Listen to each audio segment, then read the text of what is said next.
आधी गर्मी वाला जादुई गांव। ये भगवान, बड़ी ठंड है, हाय। ये ठंडी ठंडी हवा सीधे जाकर हड्डियों में चुभ रही है। राम जी ही बचाएं ऐसी कड़ाके की ठंड से। पता नहीं ये कैसा जादुई गांव है, पूरे साल बर्फ ही गिरती रहती है। भला होता कि हमारे जादुई गांव में सर्दी नहीं बल्कि 6 महीने ठंड और 6 महीने गर्मियां होती। जहाँ एक तरफ बूढ़ी जमुना अपने जादुई गांव में बर्फ गिरने से दुखी थी, तो वहीं दूसरी तरफ गर्म हिस्से में लू बह रही थी और लावे जितनी गर्मी थी। जुगनी पानी लेके मीलों पैदल चलते हुए घर जा रही थी। हे भगवान, मैं तो पसीने से बिल्कुल नहा धो गई। आग लगे ऐसी गर्मी वाले जादुई गांव को। नदी तालाब सब सूखे पड़े हैं, कितने किलोमीटर दूर से चलकर पानी लाना पड़ता है। इससे लाख गुना अच्छा तो पहले का मौसम था, थोड़ी तो दिक्कत परेशानी होती थी। इस तरह ठंड देखने के लिए तरसना तो नहीं पड़ता था। खैर, बोया पेड़ बबूल का तो आम कहाँ से होगा। आखिर क्यों ये महिला ऐसे मिसाल दे रही है, और क्या है इस जादुई गांव का रहस्य जिसमें एक समय पर दो अलग अलग मौसम मौजूद है। तो चलिए इसके पीछे की कहानी देखते हैं। दूर दराज बसा हुआ बलियापुर गांव आज भी बाकी गांव से पिछड़ा हुआ है। वहां कमाने के ज्यादा जरिए उपलब्ध नहीं है। सभी लोगों के घर आज भी मिट्टी के हैं और कुछ लोग फूस की झोपड़ी डालकर रह रहे हैं। गांव में केवल रोजगार के दो ही साधन मौजूद हैं, खेती बाड़ी और ईंट की भट्टी। आधे लोग किसानी करते हैं और आधे ईंट की भट्टी पर मजदूरी करते हैं। जहां मोहन और हरिया निराश दिल से बातचीत कर रहे हैं। हम किसान लोगों ने दिन रात खून पसीना बहाकर एक एक दिन इस जमीन पर इस उम्मीद से मेहनत की कि खेत में दिन रात हल चलाया, बीज लगाया, खाद पानी दिया कि इस बार हमारी खेत की फसल बहुत अच्छी होगी तो हम साल भर पेट भर कर खा सकेंगे। लेकिन इस बेतहाशा गर्मी के मौसम ने हमारी सारी उम्मीदों पर पानी फेर दिया। अरे ये तो गर्मी के मौसम में हर साल ही होता है। हम जाने कहां कहां से कर्ज उठाकर खेती बाड़ी करते हैं, लेकिन ये गर्मी का मौसम हमारी अच्छी खासी फसल को नुकसान पहुंचाता है। अरे इससे तो अच्छा होता कि हमारे गांव में साल भर ठंड का मौसम बना रहता, तो हमारी फसल भी बर्बाद नहीं होती और मेहनत भी इस कदर जाया नहीं जाती। तुमने बिल्कुल ठीक कहा भाई। अरे तुम किसान लोगों को तो केवल अपनी अपनी पड़ी है। अरे हम मजदूरों के बारे में कौन सोचेगा। हमारी भट्टी तो गर्मी के मौसम में ही चलती है, सर्दियों में तो काम ही नहीं निकलता है। ऐसे में हम अपने परिवारों की रोटी पानी कैसे चलाएंगे, कभी सोचा है? अरे तुम लोग भी हमारी तरह खेती कर लो, किसने मना किया है? ज्यादा लंबी लंबी बातें मत फेंको बरखुरदार। अरे तुम लोगों की तरह हमारे पास खेती करने के लिए जमीन भी तो होनी चाहिए ना। इस तरह मौसम को लेकर लोगों के बीच में लड़ाइयां शुरू हो जाती है। तभी गांव की सबसे बूढ़ी महिला सीता काकी आकर दोनों का झगड़ा सुलझाती है। अरे क्या हो गया है तुम दोनों को?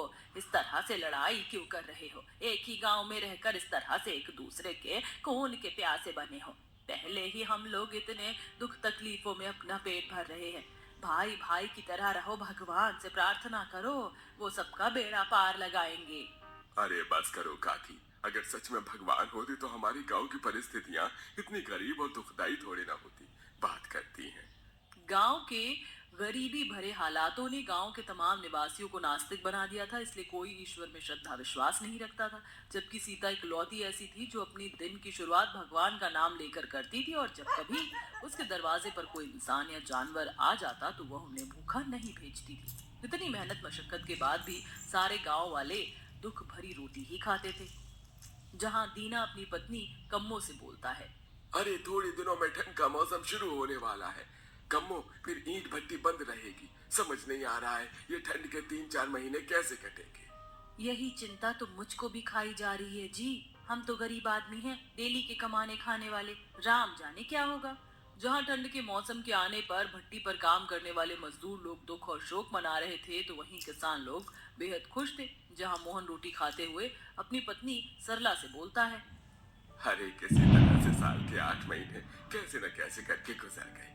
अब तुम देखना सरला, इस बार मैं ठंड के मौसम में अपने खेत में आधे हिस्से में मकई और आधे हिस्से में सरसों उगाऊंगा। सर्दी के मौसम में हमारी फसल बिना किसी रुकावट के अच्छी होगी और साल भर खाने का जुगाड़ भी हो जाएगा।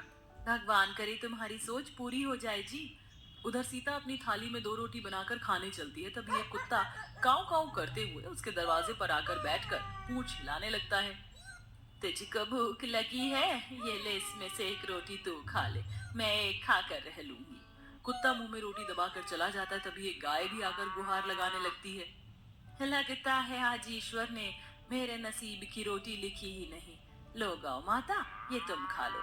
गाय रोटी खा लेती है, तभी वह गाय देवी पार्वती बन जाती है।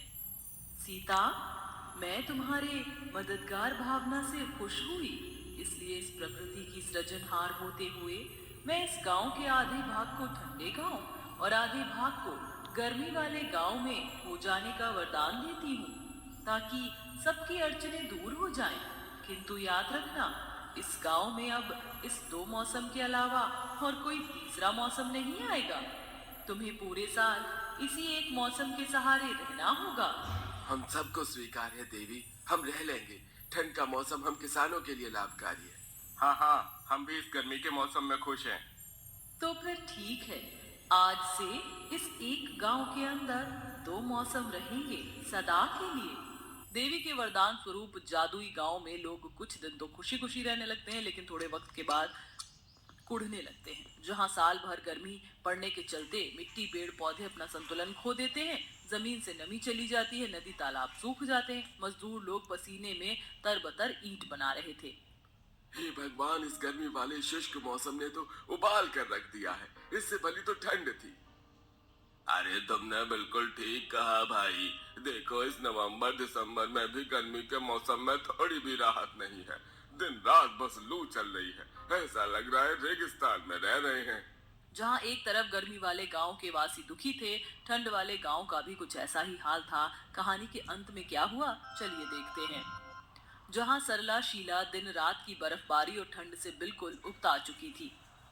इस ठंड ने बड़ा उकता दिया है बहन, जहाँ देखो बर्फ ही बर्फ है। इतने दिनों से सूरज का मुंह भी नहीं देखा है। सही बोल रही हो बहन, ये जादुई ठंडा गांव तो श्राप के जैसा लग रहा है। इससे अच्छा तो पहले वाला मौसम था। न लकड़ी मिल रही है, जहाँ देखो दिन भर कोहरा ही कोहरा छाया है। खिली धूप देखने की इच्छा हो रही है मेरे दिल में। तभी ठंड में ठिठुरते बूढ़े रामू काका बोलते हैं, अरे तुम सब लोगों ने तो ये वरदान मांगा था, अब जियो ऐसे दोहरे मौसम में। अरे मौसम का संतुलन जरूरी होता है। ईश्वर ने जो बनाया था अच्छा बनाया था। हम लोगों ने प्रकृति के साथ छेड़छाड़ की है। हमें अपनी गलती के लिए पश्चाताप करना होगा। सब गांव वाले मिलकर प्रकृति के संतुलन के लिए गुहार लगाते हैं। तभी पार्वती माँ प्रकट होती हैं। क्या हुआ, तुम गांव वालों ने मुझे फिर से स्मरण किया? अब तो मैंने तुम्हारी इच्छा पूरी कर दी है। किसानों को ठंडा गांव चाहिए था, उनके पास ठंडा गांव है।